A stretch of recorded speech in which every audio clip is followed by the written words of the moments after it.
Welcome to my channel students. और हम chapter number 2 को कैरी ऑन करते हैं। कॉम्प्लेक्स नंबर्स के हमने काफ़ी सारी बातों को डिस्कस किया है पिछले लेक्चर्स में, जिसमें हमने उनके बाइनरी ऑपरेशंस को, कॉम्प्लेक्स नंबर्स क्या होते हैं और कॉम्प्लेक्स नंबर्स क्यों रिक्वायर्ड हैं और इमेजिनरी पार्ट की क्या वैल्यू है, और फिर कॉम्प्लेक्स नंबर्स के साथ जो बाइनरी ऑपरेशंस होते हैं यानी एडिशन, सब्ट्रैक्शन, मल्टीप्लिकेशन और डिवीज़न, इनको हमने देखा था। आज हम इनके मज़ीद कुछ करैक्टरिस्टिक्स को स्टडी करेंगे एक्सरसाइजेस की तरफ जाने से पहले, ताकि मज़ीद कॉम्प्लेक्स नंबर्स के बारे में हमारे जहन में जो पिक्चर है वो क्लियर हो। तो आज हम इसकी कुछ मज़ीद करैक्टरिस्टिक्स या प्रॉपर्टीज़ डिस्कस करेंगे। Properties of complex numbers specifically आज हम देखेंगे। तो सबसे पहली बात, जस्ट एक रिमाइंडर के तौर पर ये बता देना ज़रूरी है कि कॉम्प्लेक्स नंबर्स प्राइमरीली है क्या। कॉम्प्लेक्स नंबर्स में दो पार्ट्स होते हैं, डिनोट होता है Z से। एक रियल पार्ट होता है, एक इमेजिनरी पार्ट होता है। दो रियल नंबर्स होते हैं और एक रियल नंबर के साथ जो है वो एक आई या आयोटा का सिंबल होता है, जो ये बताता है कि ये इमेजिनरी पार्ट है एक नंबर का, जो कि कॉम्प्लेक्स है। कॉम्प्लेक्स होने की वजह यह है कि उसमें एक रियल पार्ट और एक इमेजिनरी पार्ट है। अब ये A एंड B तो हैं, ये रियल नंबर्स हैं, यानी कि any number which can be drawn on a number line is called a real number। लेकिन B के साथ जो एक I है ये इमेजिनरी का है, इमेजिनरी को डिनोट करता है। और ये इसलिए यहाँ पे लगता है जब हम नेगेटिव नंबर के रूट्स की बात करें तो फिर हमें इसकी ज़रूरत पड़ती है। किसकी? कॉम्प्लेक्स नंबर की या इस इमेजिनरी पार्ट की स्पेसिफिकली। अब ये मैंने एक -16 टर्म लिखी है, रूट की बात कर रहे हैं हम यहाँ पे। नेगेटिव नंबर्स के रूट्स जब लिए जाएं, नेगेटिव नंबर के रूट्स, तो वहाँ पे ये जो -1 है इस वैल्यू में, और मैं 16 को अगर अलहदा करके लिखूं तो प्राइमरीली -16 का रूट इस तरह से भी लिखा जा सकता है कि मैंने माइनस के पार्ट को अलहदा कर दिया और जो प्लस का पार्ट है यानी 16 उसको अलहदा कर दिया। अब ये जो -1 का रूट है ये रियल प्लेन्स में इसका सॉल्यूशन पॉसिबल नहीं है। इसके लिए हमें इमेजिनरी लाइंस की ज़रूरत पड़ती है कोऑर्डिनेट प्लेन्स पे। एक्स एक्सिस जो है वो रियल नंबर्स की सॉल्यूशन को शो करता है, और जो वाई एक्सिस है ग्राफ पे या किसी भी कोऑर्डिनेट सिस्टम पे वो इमेजिनरी लाइंस के सिस्टम को शो करेगा। तो जब भी -1 के रूट्स की बात होती है या इनके सॉल्यूशंस की बात होती है तो फिर हमें एक्स प्लेन के साथ साथ वाई प्लेन्स की भी ज़रूरत पड़ती है। और ये जो वाई प्लेन है ये इमेजिनरी प्लेन है, जो कि वक्ती तौर पर हमें कुछ स्पेसिफिक टर्म्स के सॉल्यूशन के लिए रिक्वायर्ड होता है, जैसे कि नेगेटिव रूट्स। यानी कि जब भी जो रूट सिस्टम की बात हम कर रहे होंगे वो ज़ीरो जो है वो ग्रेटर होगा उस रियल नंबर से। इसको अगर दूसरी तरह से देखना हो कि ज़ीरो जो है वो रियल नंबर से ग्रेटर होगा, तो जब ज़ीरो ग्रेटर होगा रियल नंबर से तो उस केस में हमें फिर इमेजिनरी एक्सिस की ज़रूरत पड़ेगी। और फिर जो नंबर जनरेट होगा उसमें दो पार्ट्स होंगे, एक रियल पार्ट और एक इमेजिनरी पार्ट। और इन नंबर्स को जो कि मुरक्कब होते हैं रियल पार्ट का और इमेजिनरी पार्ट का, इनको कॉम्प्लेक्स नंबर्स कहा जाता है। अब ये बात भी आपने यहाँ पे याद रखनी है कि हर real number, every real number is a complex number. Every real number is a complex number. कैसे? if b is 0, if b is considered 0, then every real number is also a complex number. तो जैसे मैंने वहाँ पे एक जो symbolic representation है या जनरलाइज्ड रिप्रेजेंटेशन है कॉम्प्लेक्स नंबर्स की, इसमें अगर a को किसी रियल नंबर से कंसीडर किया जाए 2 फॉर इंस्टेंस और b को 0 और आयोटा, तो ये वाली जो टर्म है यहाँ पे इस तरह भी लिखी जा सकती है z इज़ इक्वल टू 2। तो पॉइंट ये है कि जो रियल नंबर्स होते हैं वो कॉम्प्लेक्स भी होते हैं, लेकिन जिस कॉम्प्लेक्स के कॉन्टेक्स्ट में फिर उसका जो इमेजिनरी पार्ट है उसको ज़ीरो कंसीडर करना पड़ेगा। तो ज़ीरो कंसीडर करने के साथ फिर वो कॉम्प्लेक्स, हर रियल नंबर कॉम्प्लेक्स भी है। इसको पढ़ लें, every real number is a complex number if b is considered और b is taken as zero. So this is the point कि हर रियल नंबर के इमेजिनरी प्लेन्स बाय डिफ़ॉल्ट होते हैं, लेकिन जहाँ ज़ीरो वैल्यू होगी वहाँ पे इनिशिएट नहीं होगी जो है वो इमेजिनरी लाइंस पे कोऑर्डिनेट सिस्टम और पॉइंट सिस्टम ड्रॉ होने स्टार्ट नहीं होंगे, लेकिन जब वैल्यू ज़ीरो से आगे निकलती जाएगी तो फिर वहाँ पे यानी नेगेटिव रूट्स की जब बात स्टार्ट होगी तो फिर उस केस में हमें जो है वहाँ पे इमेजिनरी प्लेन्स की बात भी करनी पड़ेगी। तो ये कुछ बातें मैंने इंट्रोडक्टरी नोट के लिए की हैं। आपको उम्मीद है कि इससे आपके जहन में कॉम्प्लेक्स नंबर्स की जो बात है वो क्लियर हो गई होगी। क्वाड्रेट्स की जब बात करें वहाँ भी कॉम्प्लेक्स नंबर्स की बात होती है। क्वाड्रेटिक इक्वेशन के जो सॉल्यूशंस हैं, क्वाड्रेटिक इक्वेशन के जो सॉल्यूशंस हैं वो भी कॉम्प्लेक्स नंबर्स डिमांड करते हैं।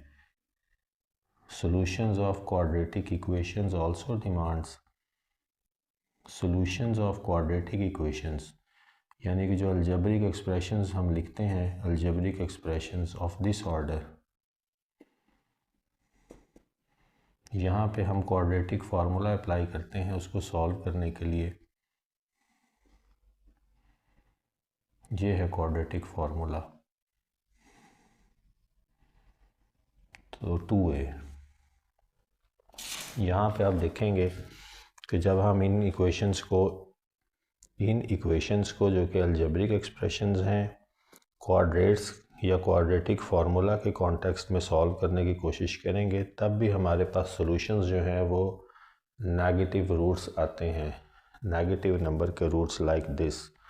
तो इसलिए भी हमें कॉम्प्लेक्स नंबर्स की ज़रूरत पड़ती है। तो पॉइंट ये है कि नेगेटिव नंबर के रूट्स की जब भी बात आएगी तो ये जो -1 है रूट में, ये हमें फोर्स करेगा कि हम एक इमेजिनरी लाइंस की तरफ जाएं y एक्सिस पे, ताकि इनका सॉल्यूशन भी डिटरमिन किया जा सके।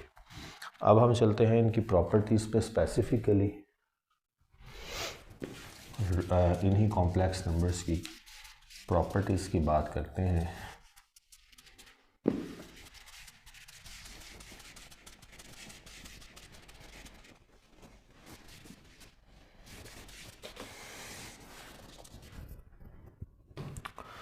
सबसे पहली प्रॉपर्टी जो है वो ये है कि 2 complex numbers are equal, 2 complex numbers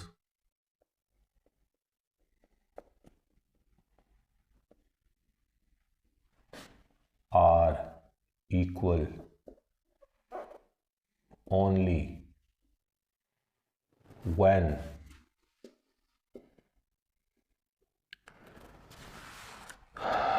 अगर ये मैं एक कॉम्प्लेक्स नंबर लिखूं, 2 कॉम्प्लेक्स नंबर, इनको आमने सामने लिखूं, a + bi, ये रियल पार्ट, ये imaginary part, real part imaginary part, तो a c को इक्वल होना ज़रूरी है अगर 2 कॉम्प्लेक्स नंबर्स इक्वल कराने हैं या इक्वल हों तो, या होने हैं तो a = c and b = d with imaginary part. तो ये इनका जब भी 2 complex numbers equal to complex numbers equal सिर्फ इस केस में होंगे जब ए सी से और बी डी के इक्विवेलेंट होगा, तो फिर ये जो हैं वो इक्वल कहलाएंगे। अब मिसाल के तौर पर ये है, रियलिस्टिक सेंस में अगर मैं वैल्यूज़ पुट करके कोई नंबर लिखूं तो एक नंबर हो x -4 i और दूसरा नंबर हो 4x + 8i।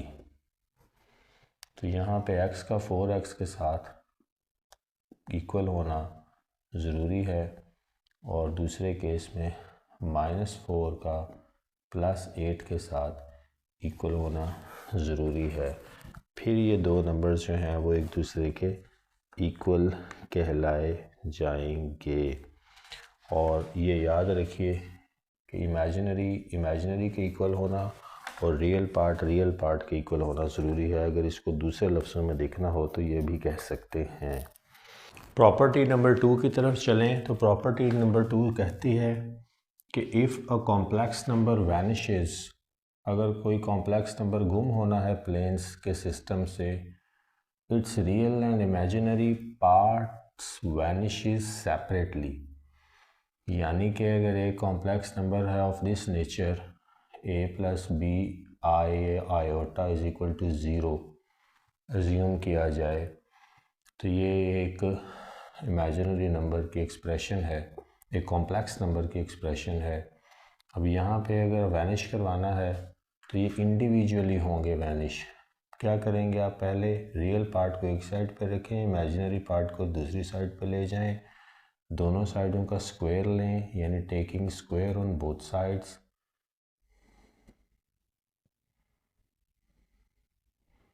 तो ये a² होगा और ये -b का स्क्वायर होगा।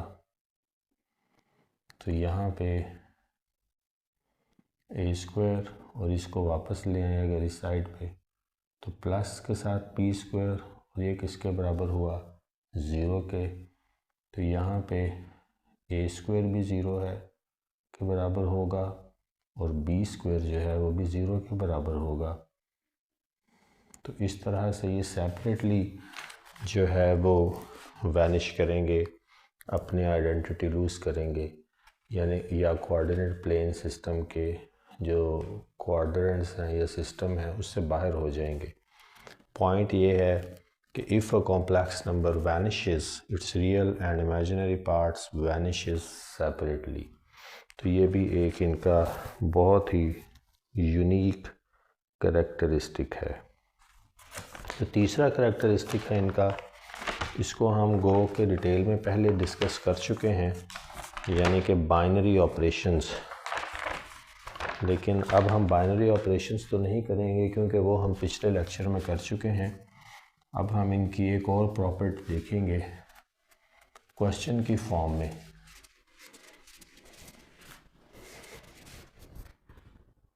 और वो ये है कि अगर किसी कॉम्प्लेक्स नंबर को सेपरेट करना हो, ये क्वेश्चन की फॉर्म में ही बात है, करैक्टरिस्टिक नंबर 3 लिख लें, इवैल्यूएट करें यानी कि सेपरेट करें किसी separate the real and imaginary component of a complex number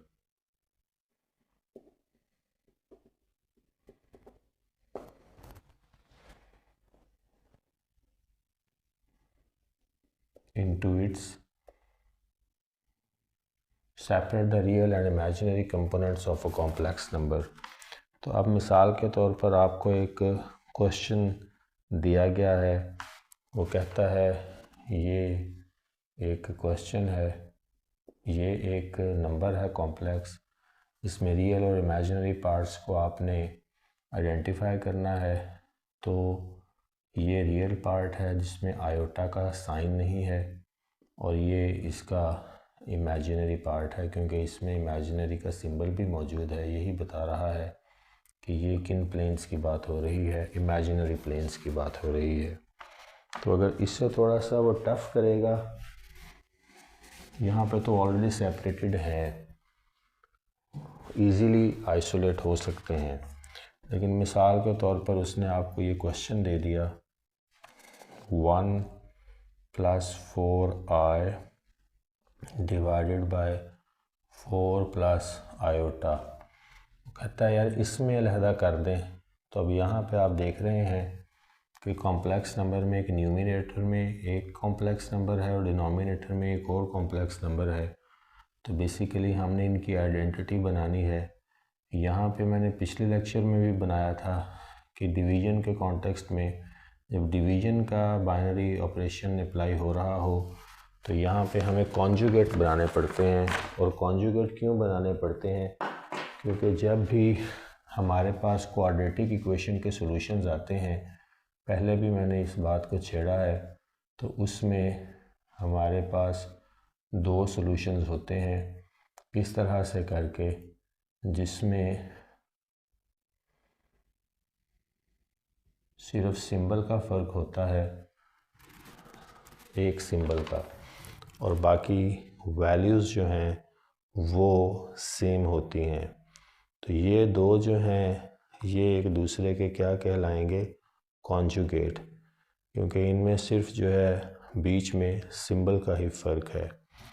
तो यहाँ पे जब हमने डिवीज़न को आम में सॉल्व करना हो तो यहाँ भी फिर हमें कॉन्जुगेट बनाने पड़ते हैं। अब इस डिनोमिनेटर का कॉन्जुगेट जब बनेगा तो ये 4 - आयोटा हो जाएगा। इसको मल्टीप्लाई भी करेंगे 4 - आयोटा से, डिवाइड भी करेंगे और फिर इसको सॉल्व करेंगे तो ये डिवीज़न की डिवीज़न हो जाएगी। और साथ ही हम रियल और इमेजिनरी कंपोनेंट्स में इसको तोड़ भी लेंगे। अब यहाँ न्यूमरेटर में हमने 1 को पहले 4 से और बीच में प्लस का साइन, और फिर 1 को आयोटा से बीच से मल्टीप्लाई करना है, माइनस आयोटा है। फिर 4i की तरफ जाना है, 4 आयोटा को 4 से मल्टीप्लाई करना है, जमा का साइन, और 4i को माइनस आयोटा से मल्टीप्लाई करना है। ये हमारा न्यूमरेटर का सॉल्यूशन आ जाएगा। डिनोमिनेटर में क्योंकि साइंस का फ़र्क है और वैल्यू सेम है तो ये 4 का भी स्क्वायर बन जाएगा, प्लस और माइनस मल्टीप्लाई होकर माइनस, और यानी आयोटा का भी स्क्वायर। अब ऊपर न्यूमरेटर सॉल्व करते जाएं, 4, ये 1 इंटू माइनस आयोटा है, यहाँ प्लस है, plus 4 into 4 16 iota, plus 4 iota into minus iota becomes -4i square या आयोटा स्क्वायर। और डिनोमिनेटर में अगर आप देखेंगे तो 4 का स्क्वायर कितना हुआ 16, और माइनस ये जो i स्क्वायर है इसकी जगह पे मुझे वैल्यू रखनी पड़ेगी -1, क्योंकि ये हम जानते हैं कि आयोटा किसके बराबर है? -1 के रूट के, और आयोटा स्क्वायर किसके बराबर हुआ फिर? -1 के, क्योंकि रूट स्क्वायर रूट से कट जाएगा। तो यहाँ पे आप देखें तो मैंने वैल्यू से रिप्लेस कर दिया है डिनोमिनेटर में सिर्फ अभी।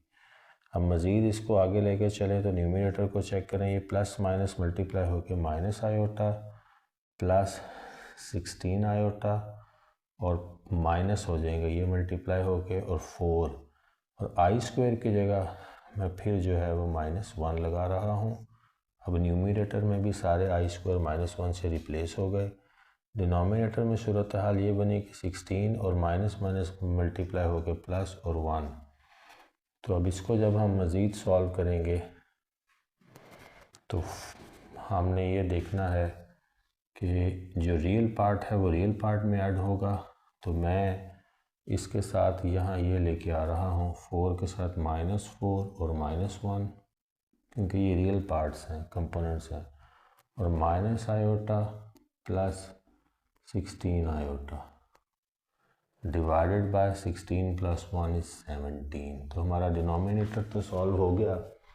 अब हम हमारे न्यूमरेटर में कुछ एडिशन और सब्ट्रैक्शंस रहती हैं, उनको भी कर लेते हैं। 4 -4 into -1 becomes +4, minus iota plus 16 iota will become plus 15 iota divided by 17. 4 plus 4 becomes 8 plus 15 iota divided by 17. Now you can separate them in real components and imaginary. 8 by 17 becomes real component, बीच में plus, and 15 over 17 with iota, this becomes the imaginary component.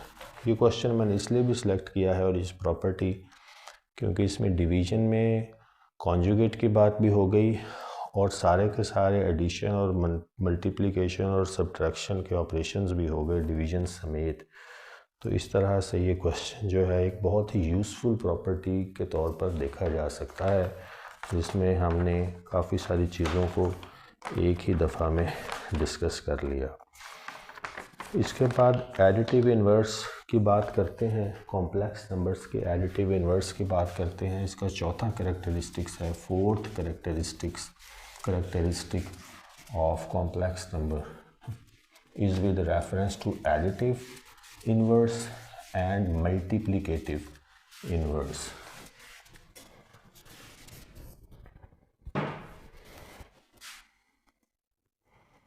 पहले additive inverse की बात कर लेते हैं। किसी भी complex number का अगर एडिटिव इन्वर्स फाइंड करना हो तो आपने माइनस से उसको मल्टीप्लाई कर देना है। मिसाल के तौर पे z is equal to 4 + 6i एक कॉम्प्लेक्स नंबर है, वो कहता है इसका एडिटिव इन्वर्स फाइंड करें, तो ये एडिटिव इन्वर्स -z हो जाएगा, यानी माइनस से आपने इस पूरे नंबर को मल्टीप्लाई कर देना है, तो ये इसका एडिटिव इन्वर्स होगा -4 - 6i।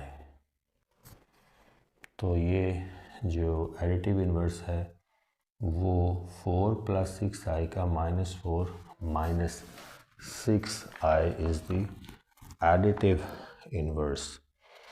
तो बेसिकली एडिटिव इन्वर्स का मतलब ये है कि जब हम इन दो को अब आपस में ऐड करेंगे, यानी z को ऐड करेंगे -z के साथ, तो 4 + 6i प्लस -4 - 6i, तो 4 + 6i plus minus becomes -4 plus minus becomes -6 iota.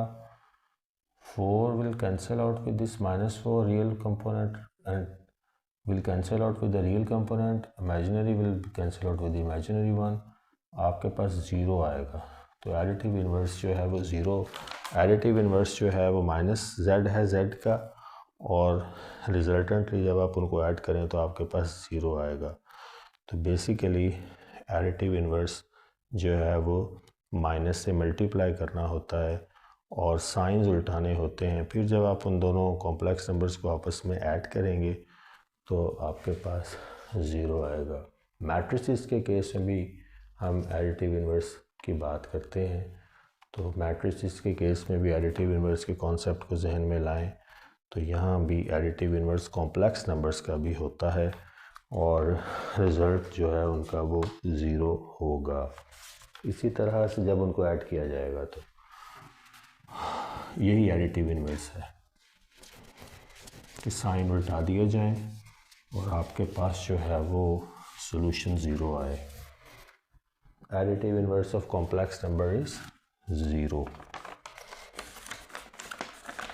इसी तरह से मल्टीप्लिकेटिव इन्वर्स की बात भी होगी। तो फिफ्थ कैरेक्टरिस्टिक जो हम देखेंगे वो कॉम्प्लेक्स नंबर्स का मल्टीप्लिकेटिव इन्वर्स की बात करेंगे। Multiplicative inverse of complex numbers, कोई भी कॉम्प्लेक्स नंबर हो, अगर मिसाल के तौर पर z is equal to 4 + 4i, तो इसका मल्टीप्लिकेटिव इन्वर्स जो है वो 1/z होगा, यानी आपने न्यूमिनेटर को डिनोमिनेटर में ले जाना है। फिर जब आप मल्टीप्लिकेटिव इन्वर्स फाइंड कर लिया, इन दोनों को आपस में मल्टीप्लाई करेंगे क्योंकि मल्टीप्लिकेटिव इन्वर्स की बात हो रही है, यानी z इंटू 1/z करेंगे तो 4 + 4i इंटू 1/4 + 4i, तो ये कैंसिल हो जाएगा पूरा डिनोमिनेटर से, यानी 1 हो जाएगा ये। तो ये हमारे पास क्या बनेगा, z इंटू 1/z 1। तो ये कॉम्प्लेक्स नंबर्स का मल्टीप्लिकेटिव इन्वर्स है 1, जो z को 1/z करने के नतीजे में हासिल हुआ। तो ये भी आप देखेंगे कि इनका करेक्टरिस्टिक नंबर 5th है, multiplicative inverse of complex number exist and this is how we get to the eventual multiplicative inverse. z को उल्टा देना है, किसी भी कॉम्प्लेक्स नंबर के न्यूमिनेटर को डिनोमिनेटर कर देना है, डिनोमिनेटर को न्यूमिनेटर, और फिर आप जब उसके सॉल्यूशन की तरफ जाएंगे उन दोनों के एक कॉम्प्लेक्स नंबर के उसके मल्टीप्लिकेटिव इन्वर्स से जब आप उसको मल्टीप्लाई करेंगे तो आपके पास जो आंसर है वो 1 आएगा, विच स्टैंड्स ट्रू। इसके बाद कॉन्जुगेट की बात करनी है। गो के पिछले क्वेश्चन में मैंने कॉन्जुगेट को समझा दिया है, लेकिन यहाँ भी मैं कॉन्जुगेट की बात थोड़ी सी कर देता हूँ 6th करेक्टरिस्टिक के हवाले से। कॉन्जुगेट ऑफ कॉम्प्लेक्स नंबर्स, अभी मैंने कॉन्जुगेट की बात की थी कि जब भी आपके पास 1 + 4i ऐसे न्यूमरेटर और डिनोमिनेटर में डिवीज़न हो दो कॉम्प्लेक्स नंबर्स की, तो वहाँ हमें डिनोमिनेटर का कॉन्जुगेट बनाना पड़ता है और कॉन्जुगेट से उसको मल्टीप्लाई भी करना होता है और डिवाइड भी करना होता है, फिर सॉल्यूशन फाइंड होगा। तो ये कॉन्जुगेट जो है ये मैंने आपको बताया है, कोई भी दो वैल्यूज़ का, जैसे ये 2 + 3i यहाँ पे कॉम्प्लेक्स नंबर है, तो इसका जो z से डिनोट करें तो इसका जो कॉन्जुगेट है वो z बार से डिनोट होगा, और यहाँ सिर्फ जो है वो बीच में साइन का फ़र्क होगा, इसके ऊपर बार लगा देंगे जिससे ये पता लगेगा कि ये z बार जो है वो कॉम्प्लेक्स कॉन्जुगेट या कॉन्जुगेट है एक कॉम्प्लेक्स नंबर z का। तो बीच वाले साइन का डिफरेंस होगा सिर्फ, तो फिर जो है ये एक दूसरे के कॉन्जुगेट कहलाएंगे। ये भी करेक्टरिस्टिक है, characteristic number 6 of the complex numbers. अब इससे रिलेटेड एक क्वेश्चन कर लेते हैं, एक एवेल्युएशन कर लेते हैं, जिसमें एक किसी कॉन्जुगेट के हवाले से एक क्वेश्चन है, इससे हमारी प्रैक्टिस होती जाएगी और इस चैप्टर में कोई भी क्वेश्चन ऐसा नहीं रहेगा, बल्कि इससे एडवांस लेवल के क्वेश्चंस को भी आप बहुत आसानी से सॉल्व कर पाएंगे खुद से। वो कहता है जी इवैल्यूएट करें कॉन्जुगेट वाली जो प्रॉपर्टी है, इसको जहन में रखते हुए इस क्वेश्चन को, और मल्टीप्लिकेशन की ये देखिए दो आपके पास ये उसके ऊपर बार बना दी है, ये एक कॉम्प्लेक्स नंबर है और ये उसका बार बना दी तो कॉन्जुगेट है। तो सॉल्यूशन की तरफ जब आपने जाना है इस तरह के क्वेश्चन के, तो सबसे पहले तो कॉन्जुगेट वाले के आपने साइन उल्टा देने हैं, उल्टा देना है सेंटर वाला। एडिशन है तो सब्ट्रैक्शन हो जाएगी, सब्ट्रैक्शन है तो आपने उसको एडिशन कर देना है। अब ये मल्टीप्लाई हो रहे हैं तो पहले इसको इसके साथ और फिर इसी को इसके साथ मल्टीप्लाई करेंगे। 3 × 3 बीच में जमा का साइन, फिर 3 × -5 आयोटा जमा का साइन। अब इसको पहले इसके साथ और फिर इसी को इसके साथ, तो 5 आयोटा × 3 + 5 आयोटा × -5 आयोटा। तो 3 × 3 = 9 + 5 3s are 15 - 15 iota + 5 3s are 15 iota + 5 5 are 25 with minus iota square 9. So this plus and minus will become minus 15 iota plus 15 iota plus and minus becomes minus and 25 को वैसे ही लिख दें. आई square is -1, -1 लगा दें उसकी जगह पे. तो 9 के साथ मैं इसको ला रहा हूँ -25 एंड -1 और ये -15 आए प्लस 15 आए. अब 9 माइनस माइनस प्लस हो जाएगा +25 and -15 I plus 15 I is going to cancel out, so this becomes 0.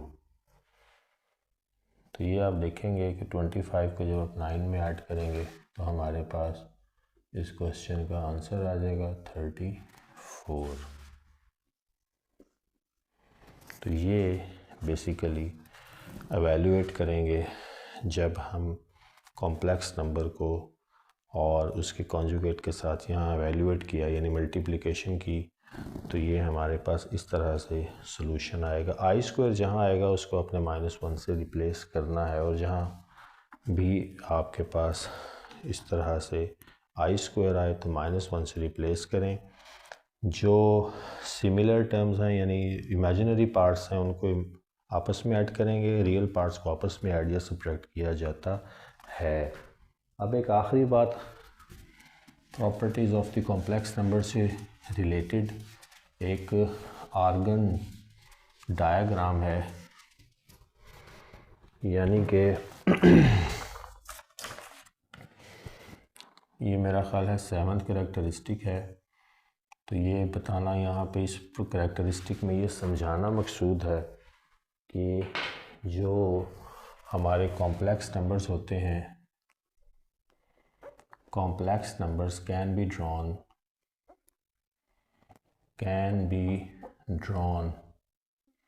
on coordinate scale. क्योंकि मैंने आपको शुरू में ही सिमिलर और पिछले लेक्चर में भी सिमिलर रियल और इमेजिनरी नंबर्स के कॉन्टेक्स्ट में ये बात आपको समझाई थी कि रियल नंबर्स एक्स प्लेन पे होते हैं और जब इमेजिनरी यानी नेगेटिव रूट्स की बात आ जाए तो फिर वाई एक्सिस की तरफ मूव करना पड़ता है. तो यहाँ पे एक्स और वाई कोऑर्डिनेट्स हैं, इनको जो भी कॉम्प्लेक्स नंबर दिया गया हो उसमें जो रियल नंबर है और कॉम्प्लेक्स नंबर का पार्ट है, इमेजिनरी पार्ट का और रियल का, उसको हम ड्रॉ कर सकते हैं कोऑर्डिनेट्स पे. ये मैं बताना मकसूद है. अब मिसाल के तौर पर उसने आपको एक नंबर दे दिया है 3 + 4 आए, एक कॉम्प्लेक्स नंबर दिया है, कहता है इसको पॉइंट्स पे ड्रॉ करके दिखाएं, यानी 3 4 कोऑर्डिनेट सिस्टम इसका बनेगा. 3 for real part and 4 for imaginary part. अब रियल एक्सिस पे 3 की बात करनी है तो ये 0 है, 1 2 एंड 3 4 5, 1 2 3 4 एंड 5. और यहाँ इमेजिनरी के केस में वाई एक्सिस पे जाएंगे 1 2 3 4 5 6. तो आप ड्रॉ करें, अगर ये देखें इस पूरे हम कॉम्प्लेक्स नंबर को जब आर्गन्स प्लेन इसको कहते हैं, एक प्लेन है, एक स्केल है, और ये 3 यहाँ पे है, 1 2 3 4 यहाँ पे है, तो यहाँ से 3 तक ले आएँ और यहाँ पे मिला दें. तो आपने बेसिकली ड्रॉ कर दिया इस तरह से किसको, एक कॉम्प्लेक्स नंबर को. अब यहाँ ये पॉइंट जहाँ इंटरसेक्शन का है यहाँ पे लिख दें z = 3 + 4 आए, तो या दूसरे सेंस में 3 और 4 कोऑर्डिनेट सिस्टम. तो इस तरह से किसी भी कॉम्प्लेक्स नंबर को प्लेन्स पे भी ड्रॉ कर सकते हैं और कोऑर्डिनेट्स की फॉर्म में भी इसको देखा जा सकता है. इसी तरह से इनका मॉड्यूल भी फाइंड हो सकता है और मॉड्यूल फाइंड करने के लिए कॉम्प्लेक्स नंबर्स का पाइथागोरस थ्योरम यूज़ होता है. मॉड्यूल का मतलब क्या है कि कोऑर्डिनेट्स का डिस्टेंस ओरिजिन से कितना है. distance of coordinates from the origin यानी 0। उसके लिए पाइथागोरस थ्योरम हम यूज़ करेंगे। पाइथागोरस थ्योरम जो है उसको अप्लाई करते हुए यहाँ पे इसी रियल नंबर के कॉन्टेक्स्ट में इसका डिस्टेंस जो है ये यहाँ से कितना है, ये है, और ये z बार से डिनोट होगा। तो z बार जो है वो पाइथागोरस थ्योरम अप्लाई करने लगे हैं। यहाँ पे आपने वैल्यूज़ को लेके उनका अंडर रूट ले लेना है। पहला है 3 इसका स्क्वायर प्लस 4i इसका स्क्वायर। तो आई तो सिर्फ इमेजिनरी के लिए है, तो यहाँ इसको लिखने की ज़रूरत नहीं है। तो यहाँ आप देखेंगे कि जो मॉड्यूल आएगा हमारे पास वो इसको सॉल्व करके आएगा। 3 स्क्वायर इज़ 9 प्लस 16, तो ये बना 9 plus 16 is 25 under root, and root लेने के बाद कितना आएगा आपके पास 5। तो ये पाइथागोरस थ्योरम को अप्लाई करते हुए कोऑर्डिनेट सिस्टम पे पॉइंट्स को ड्रॉ करने के बाद उनका मॉड्यूल भी फाइंड किया जा सकता है। तो ये एक पूरा चैनल और एक पूरा सिस्टम है कॉम्प्लेक्स नंबर्स को कोऑर्डिनेट्स पे ड्रॉ करके सॉल्व करने का, उनके मॉड्यूल्स फाइंड करने का।